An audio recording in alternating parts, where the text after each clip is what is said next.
so happy you made the decision to join us tonight. This is the first step in investing. Like I always say, investing in your future, investing in yourselves. This is the FAFSA completion, but I do have a few announcements real quick.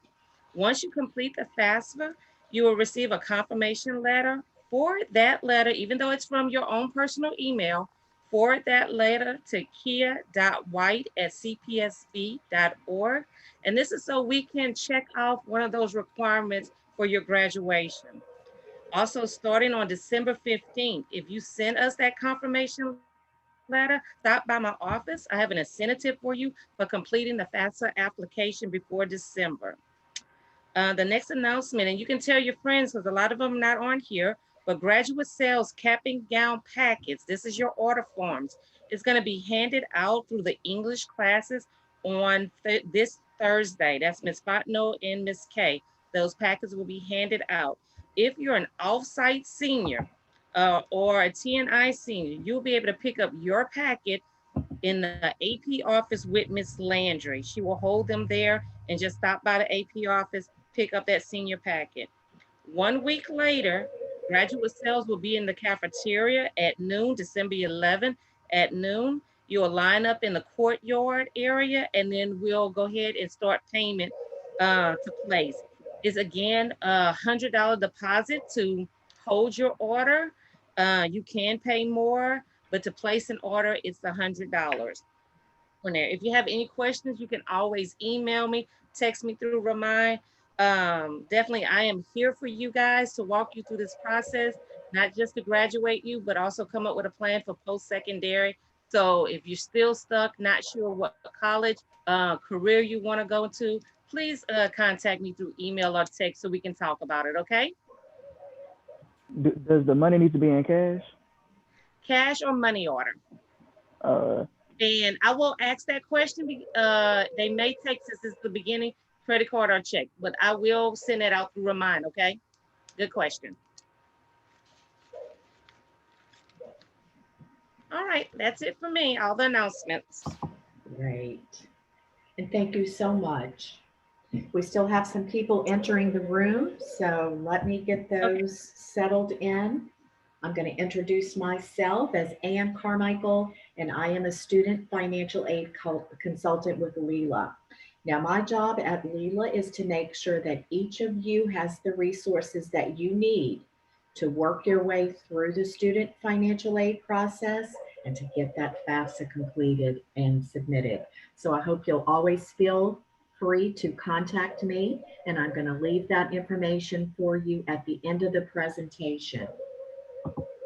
Now, I know that Ms. Evans has told you that the Louisiana Department of Education is asking for the class of 2021 to submit the FAFSA as a requirement for graduation. And people ask why they're doing this. And what we've been told is this makes sure that your money is ready and waiting for you when you do begin college, whether it's in the fall or the spring semester. Your FAFSA will be submitted and your money will be there for you. Now, because college can be expensive, it's time to start thinking about what those expenses are and start thinking about how you're going to pay for them. Now, they include your equipment, books and supplies like textbooks, notebooks, a computer if you need one, your personal expenses like your phone bill, money to do your laundry if you're living away from home, fuel for your car as you move back and forth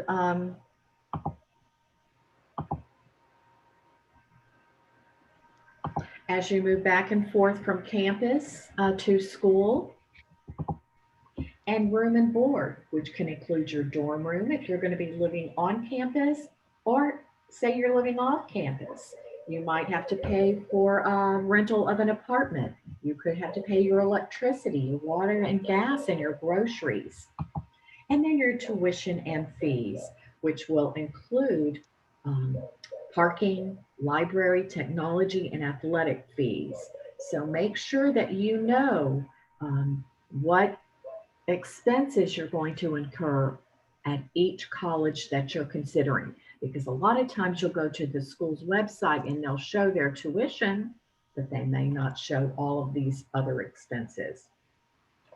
But the good news is that financial aid is available from the U.S. Department of Education, the, uh, your state government, state of Louisiana, in the form of the TOPS scholarship, your college or career school, and nonprofit and private organizations like Lela. Now, every year, the federal government provides more than $120 billion in student financial aid. And we all just want to make sure that you receive your portion of that money. Now, types of federal student aid include the federal Pell Grant, the federal Supplemental Education Opportunity Grant, the Teacher Educational Assistance for College and Higher Education, or the TEACH Grant, the Iraq and Afghanistan Service Grant, federal work study, and direct subsidized, unsubsidized, and plus loans. Federal student aid grants are a form of financial aid that does not have to be repaid. So this is free money. And the grant family includes the Pell Grant, which is for undergraduates with financial need, FSEOGs, which are for undergraduates with exceptional financial need, service grants for students of military parents who died defending the country following 9/11, and teach grants for students pursuing a teaching career.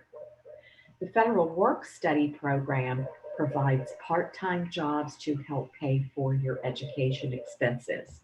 So when you tell the financial aid office that you're interested in federal work study, they're going to consider you for this program. And any money that you earn through federal work study will be paid directly to you, the student, and you can use it to pay for your college expenses. Now, this is a FAFSA question, and we encourage all students to select yes, you're interested in federal work study, because it doesn't obligate you to accept the jobs, but it does let the financial aid office know to offer them to you. Now, these jobs look great on your first professional resume.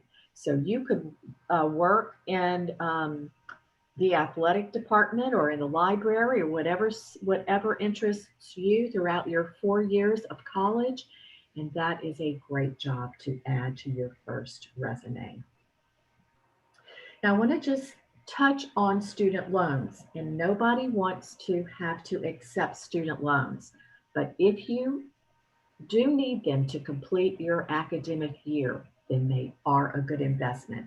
But it's important to know the difference in the student loans that you might be offered. The direct subsidized loans are based on financial need. So no interest is going to be charged on these loans until you graduate. That is 4 years of interest-free money that you can use. The unsubsidized student loans do accrue interest, but they are for everyone, regardless of their financial need. So you can see that there is a big difference between direct subsidized and direct unsubsidized loans. And you always want to accept the subsidized portion first. And you can remember this by telling yourself that the U and unsubsidized means that you always pay the interest on these loans. If you are offered loans and you do need them to complete your academic year, you always want to accept the federal student loans first. These loans are in the student's name. Payments are not due until the student graduates or ceases to attend. The interest rate is fixed at a lower rate and no credit check is required. Whereas the private loans require payments be made while the student is still in school. The interest rate is going to be much higher and it's often variable, and they almost always require a cosigner, which means that you are going to have to ask an adult, perhaps a parent, to become part of that loan and help you pay it back if you can't do so. So you can see why we encourage you to accept the federal student loan portion first. So you can see that almost everyone is eligible for some type of federal student aid to help them pay for college. And all federal student aid and almost all institutional and private aid is contingent upon completion of the free application for federal student aid, or the FAFSA. Now, it launched on October 1st and it does so every year. So remember that you must complete a FAFSA every year that you're going to be in college. And also, it's important to note that student financial aid is awarded on a first come, first served basis. So you want to get your FAFSA submitted as soon as possible, because we've already been told that over 1 million FAFSAs have already been submitted for this next academic year. Get to the head of the line while the money is still available so that you will be offered the maximum award you're eligible to receive. And remember to pay really close attention to your FAFSA deadlines. Each of the colleges that you are going to be applying to are going to have a priority financial aid deadline. The TOPS scholarship has a FAFSA deadline. And yes, the FAFSA can be used as your TOPS application. And federal student aid has deadlines. And as you mentioned, there's an incentive through your school to submit your FAFSA early. So make sure you're meeting all those deadlines. You'll want to begin the FAFSA process by collecting all of the documents you're going to need to complete the form. And if you do, and you have all that info in front of you, this process should take no longer than, say, 20 to 40 minutes.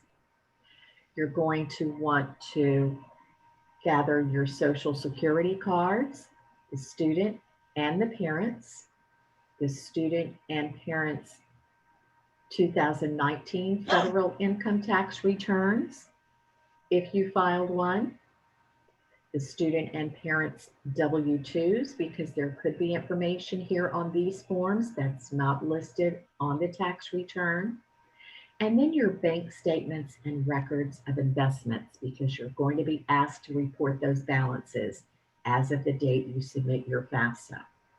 Now, you want to begin by creating the Federal Student Aid ID, or FSA ID. This is going to allow the student and one of his parents to identify themselves electronically when accessing the FAFSA. It will consist of a username and a password that you will create yourself, and it should reflect only your personal information. Each student and one of his parents needs to create an ID, because you will both have to sign the student's FAFSA. Students, please only use your personal email addresses and your own mobile phone numbers. Don't use mom or dad's information, because they'll need it on their FSA ID. And as for your personal email address, don't use your school address, because once you graduate from Lagrange, you're not going to have access to that email, and federal student aid won't have any way of getting in touch with you. Be sure that you are recording your FSA IDs, because you're going to need this every year that you complete a FAFSA. In other words, every year that you're in college, and it's your official electronic signature. So you want to make sure that you are recording it and keeping it in a safe place. Remember that it's legally binding, so you don't want somebody else to get your FSA ID and receive your federal student aid. Now, if you're ready to get started on your FAFSA, but you don't have your computer with you, you can always download the FAFSA mobile app. It's called My Student Aid, and you can use it to submit your FAFSA on your mobile phone or any other mobile device with internet access. Or if you prefer, you can use the web-based version at fafsa.gov. Now, if the student wants to use the mobile app and mom or dad prefer to use the web-based version, that's fine. All the information will be integrated into one FAFSA when it's time to sign and submit. The high school class of 2021 should be completing the 2021-2022 FAFSA, because that is the academic year that you are applying for financial aid. You'll also want to use your student FSA ID to log into the FAFSA to get started, because the FAFSA is the student's application for federal student aid. The parent's FSA ID is going to be used later in the form to transfer their tax information from the IRS into the FAFSA if they choose to, and then to sign the student's FAFSA. And as I mentioned, the 2021-2022 FAFSA is what the class of 2021 should be submitting.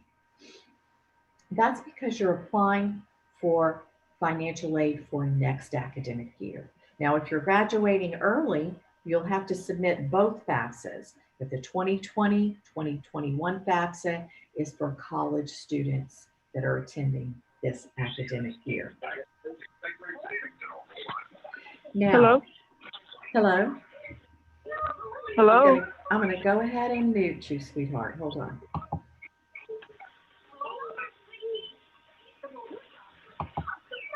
Oh, I can't get you muted. Would you please go ahead and mute yourself?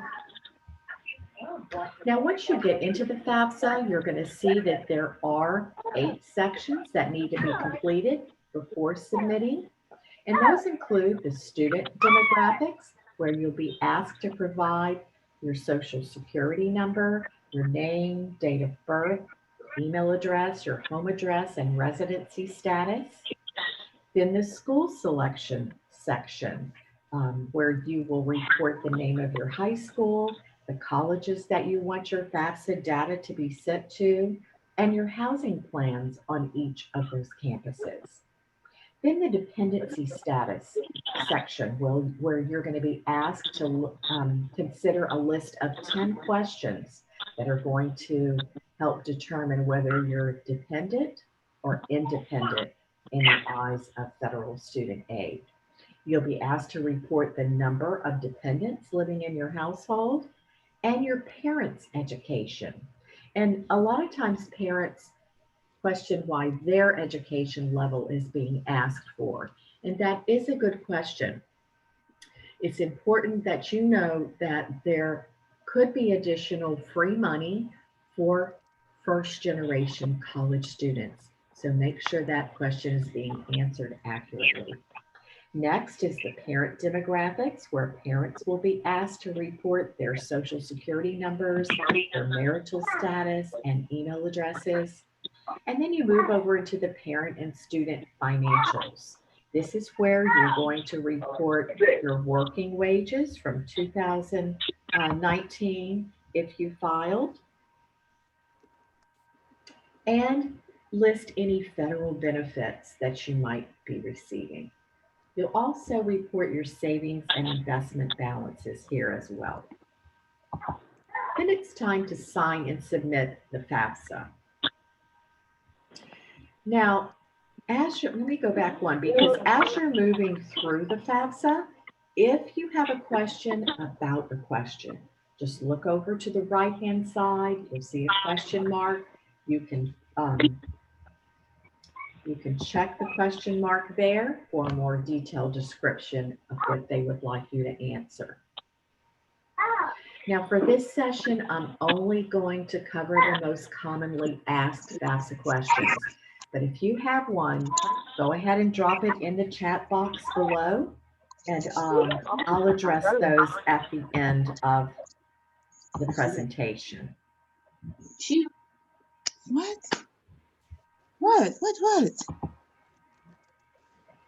Okay, so I'm sorry, I'm getting distracted by the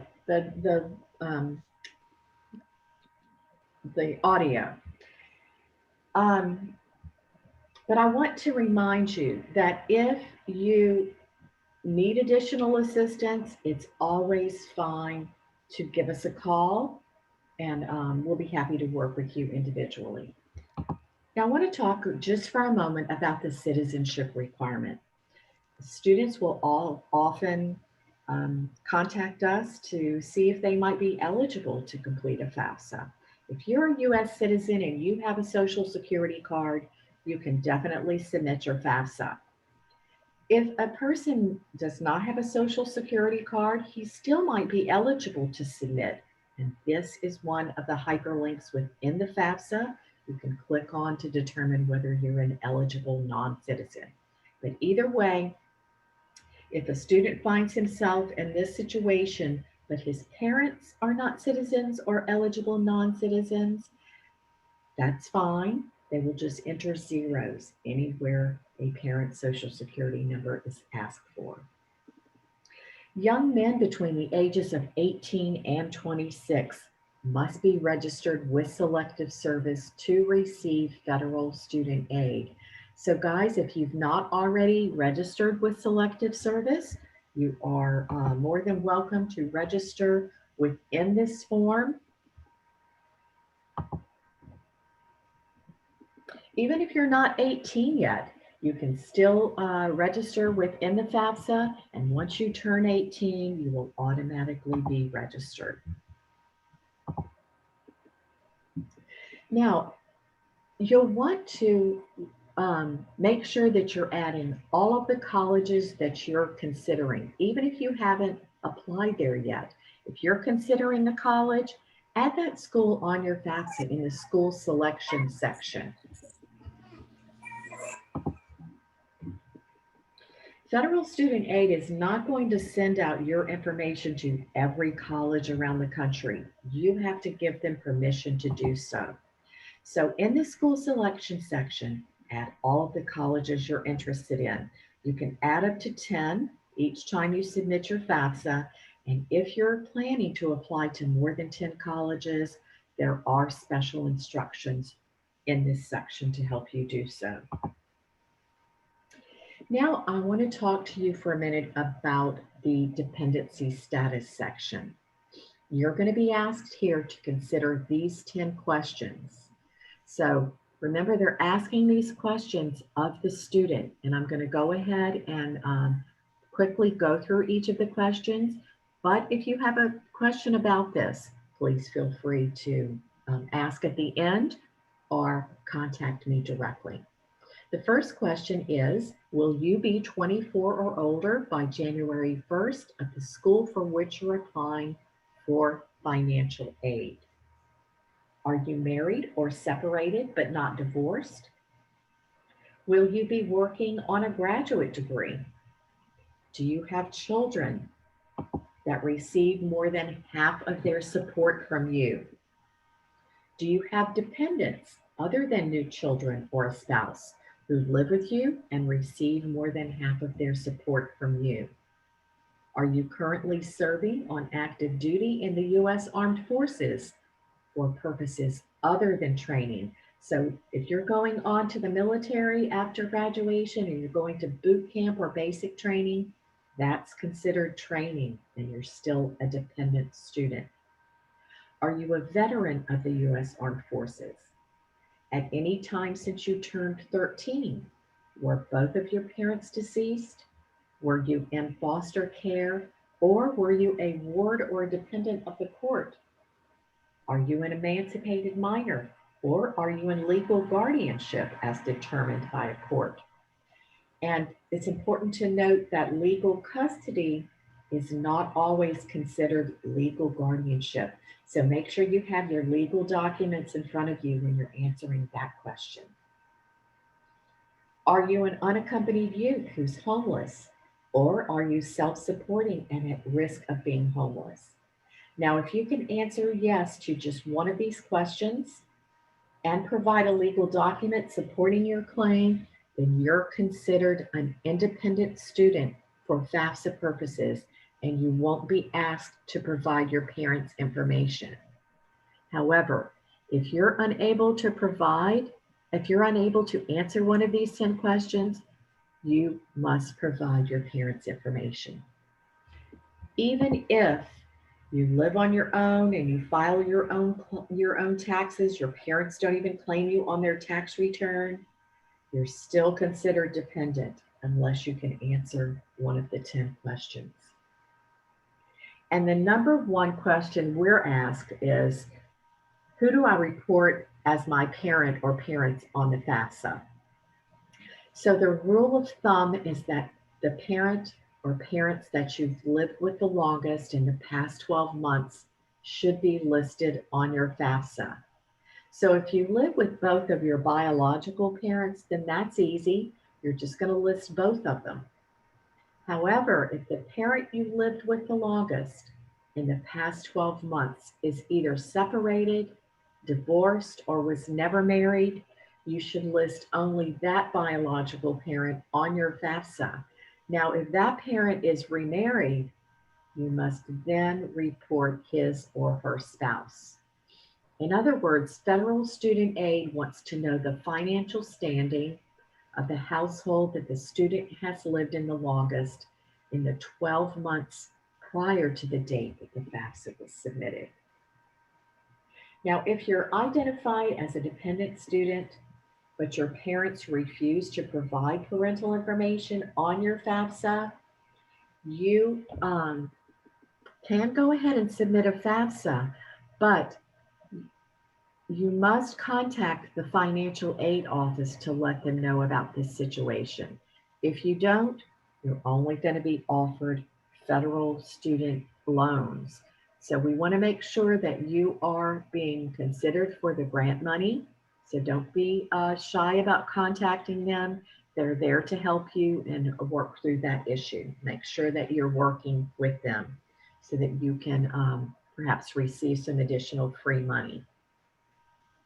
Now, when you get into the financial section, to make the process go a lot smoother and make sure it's accurate, it's important to use the Internal Revenue Service's data retrieval tool if you filed a tax return in 2019.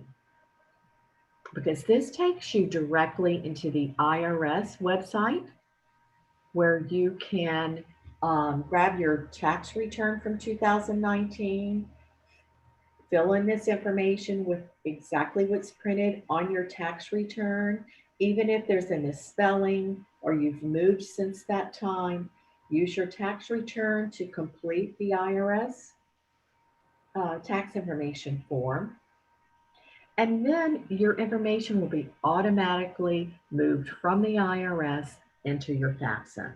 And it will take a lot less time and reduce that student's chances of being selected for verification. Because if you don't use this tool, you will be asked by the financial aid office to contact the IRS, request a tax transcript, and send it to each of the colleges that you're applying for. So this just makes it a little bit easier on you and the financial aid office. And then you're almost finished. But before you sign and submit your FAFSA, please review your student aid report. This is going to be a list of all of the questions you're asked on your FAFSA and your answers to them. And this is a good time to pick up any errors you might have made or corrections that you want to make before you submit your FAFSA. This way, the financial aid office can quickly and accurately provide you with your financial aid offer. And then it's time to sign and submit, where you will see that the student and one of his parents is asked to use that FSA ID that you created before you got started to electronically sign your FAFSA. Now, once you do sign and you submit, you'll automatically see this pop up. It's your confirmation page. And although you're going to receive an email later on from Federal Student Aid telling you that your FAFSA was submitted, this page gives you much more detailed information. It gives you a confirmation number, a date and time that you submitted your FAFSA. It gives you a list of things that you need to do to complete the student financial aid process. It shows the colleges that you've given permission for them to send your FAFSA data to, and it shows your financial aid estimates. Now, I want to go back to the top with the confirmation number. We often receive word from students that say, McNeese says they didn't get my FAFSA. They didn't get any information from FAFSA about me. You can look there. You can see McNeese was listed on your FAFSA. You can contact them and say, I have a confirmation number, and this is the date and time I submitted my FAFSA. Now, going back down to the financial aid estimates, and I'm going to stress the word estimate because everybody gets excited when they see the dollar amounts. But these are just estimates and recommendations that federal student aid is going to send over to each of your colleges. The college financial aid offices themselves are going to be making your financial aid offer, and you'll be working directly with them to do that. Now, if you begin a FAFSA without completing it, or you submit a FAFSA without signatures, a weekly reminder is going to be sent to the student's email address, reminding him to finish up or make those corrections and resubmit your FAFSA. So what if you did submit your FAFSA, but you want to add a college, or you want to change your contact information, or maybe your college requested that you make a change to your FAFSA?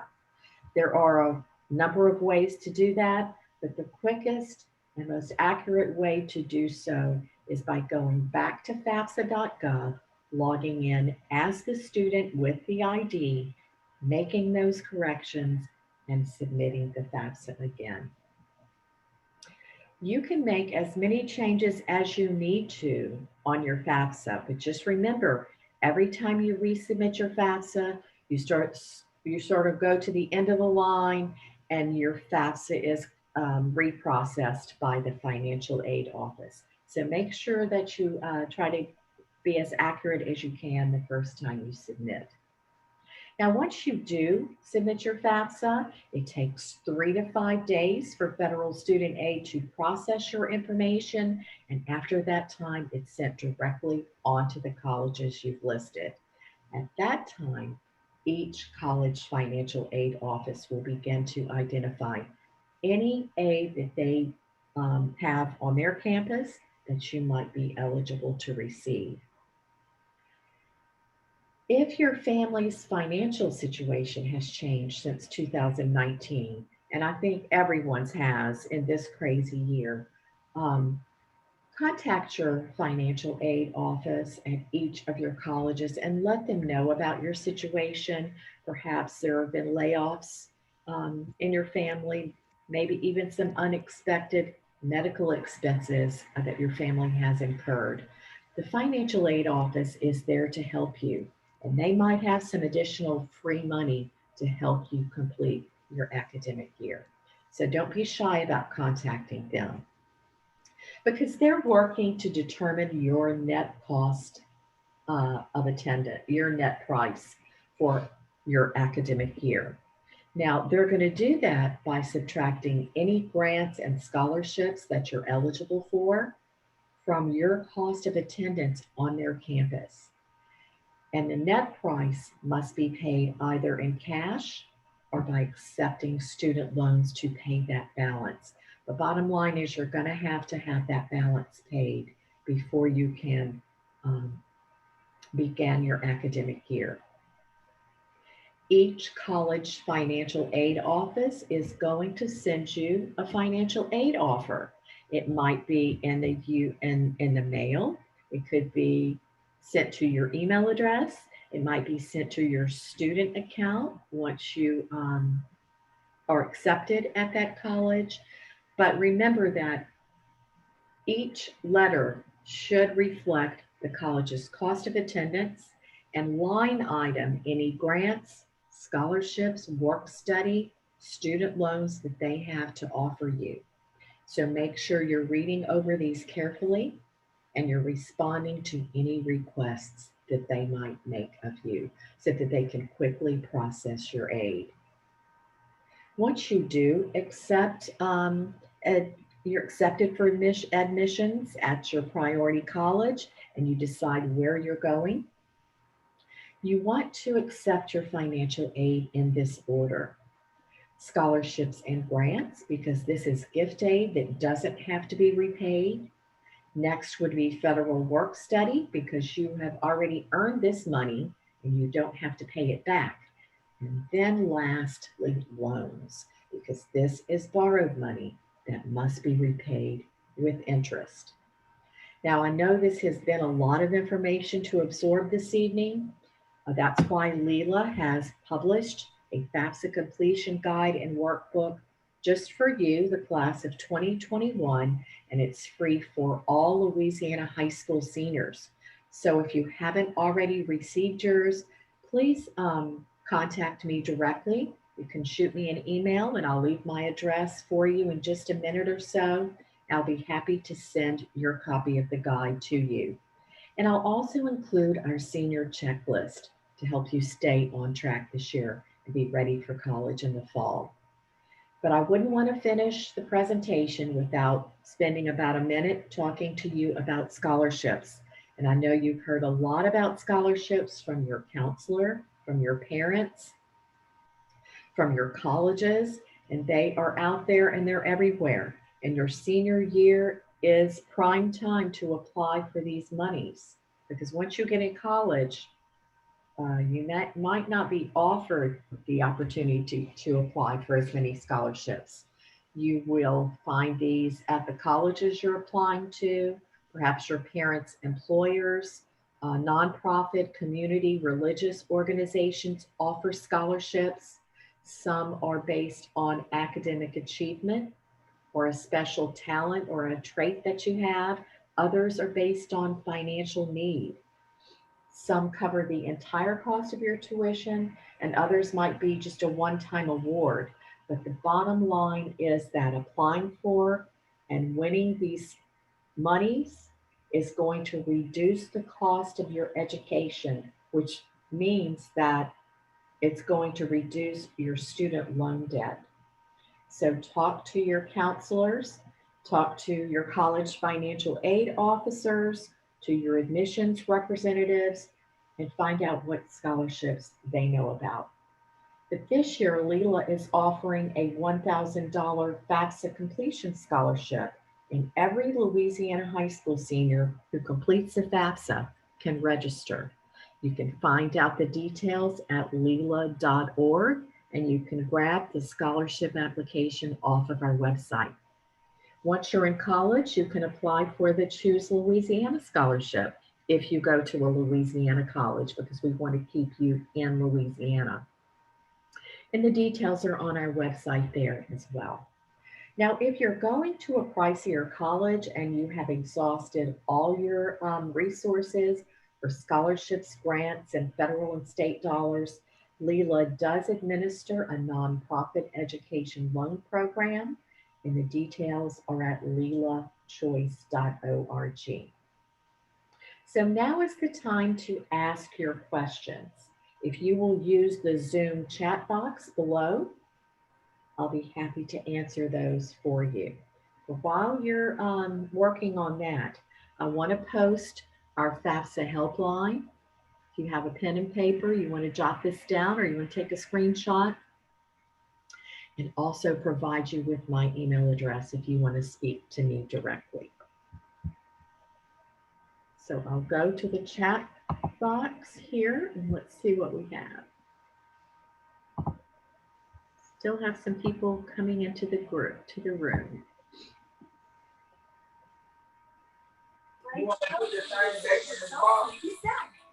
Nuh-uh. Okay. Somebody was having trouble with the audio. Well, I hope you got that worked out. Oh, this must be for Miss Evans. Can I come to your office and talk to you? Oh, I see you've already answered that one, Miss Evans. We had a question about the student email, that they don't want to use your Lagrange email. Yes.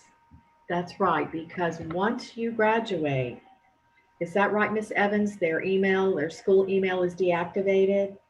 That's correct. So you So you want to definitely, set up a personal email, a Gmail account.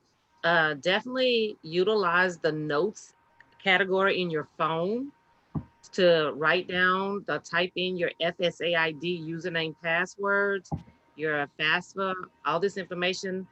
Because we lose pieces of paper, but we're not going to lose our phone, and then it goes up into the cloud. You'll use your FSAID username and password for all the years that you're in college each time you fill out this form. Okay. that's right. And you all should be using a personal email address for your admissions applications too, because boy, you wouldn't want to miss out on an opportunity for admissions, um, or communicating with the admissions office if they don't have your personal email address. And that was all the questions. Okay, very good. Anybody else?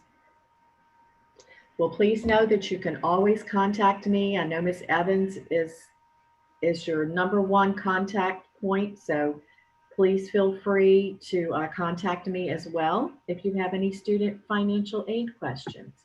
I'm going to send a copy of this presentation to Miss Evans for those who couldn't attend, but I'm also going to type here the name of our YouTube channel, and it's going to be posted there as well. So if you want to join us there, you're welcome to do that. And the Lela scholarships will be posted on our school page. So once you do complete, you'll be eligible to complete that application for the Lela scholarships. That's the drawing she mentioned earlier.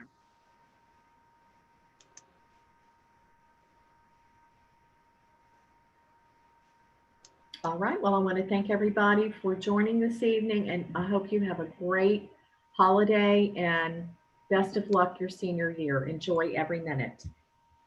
You guys have a good night. If you need to contact me, please email or text me. Thank you. Thank you, Ms. Evans. Thank you, Ms. Have a good one. Good night.